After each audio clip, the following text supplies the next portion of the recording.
Dans cette nouvelle séquence, nous allons voir comment espacer des équations d'un texte explicatif dans des environnements align et align-at. En effet, j'ai vu parfois dans des manuels du collège des espaces peu homogènes. Nous allons voir quelques solutions pour gérer au mieux ces espaces.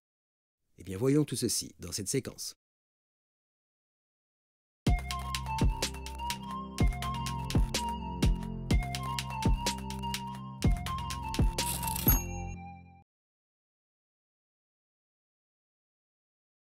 Rappelons que l'environnement align permet d'afficher plusieurs équations numérotées. Chaque ligne d'équation dans l'environnement possède son propre numéro. Chaque ligne est terminée par un double contre-oblique pour aller à la ligne, sauf au niveau de la dernière ligne bien sûr. L'alignement des équations se fait sur le caractère esperluette. Dans cet exemple, elle est placée devant le signe égal. Et nous avons bien le résultat voulu. Nous avons un espace vertical qui est bien aligné sur le égal. Dans cet exemple, nous avons deux groupes d'équations.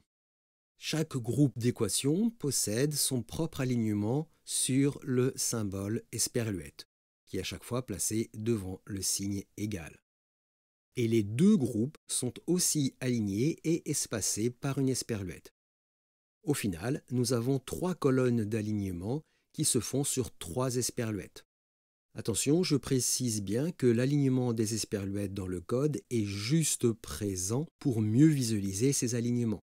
Vous le savez, la TeX ne prend pas en compte les espaces supplémentaires. Enfin, pour incorporer du texte explicatif dans les environnements mathématiques, il faut utiliser la commande text, avec entre les deux accolades le texte à afficher.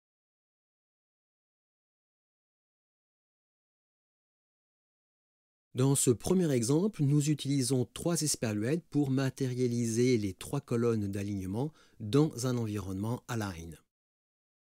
La première esperluette est faite pour le premier groupe d'équations, la deuxième pour les séparer du texte, et la troisième pour aligner les textes explicatifs. Nous utilisons donc l'espacement par défaut de la TeX. Cela implique que l'espacement horizontal est centré et réparti proportionnellement dans la largeur disponible de la page.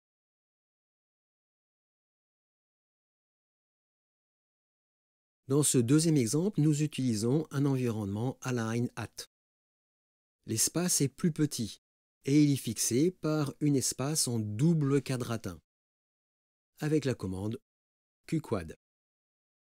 C'est un espace relatif et proportionnel à la taille de caractère déclarée dans la classe de document. Et vous remarquez qu'il est nécessaire d'indiquer qu'une seule fois cet espace ici. Vous avez bien sûr accès à tous les espaces mathématiques que vous souhaitez. Et nous avons bien le résultat attendu avec cet espace relatif déterminé par le double quadratin.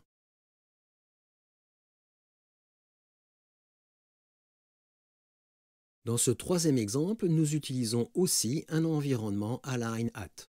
L'espace entre les équations et le texte explicatif est déterminé par une valeur fixe.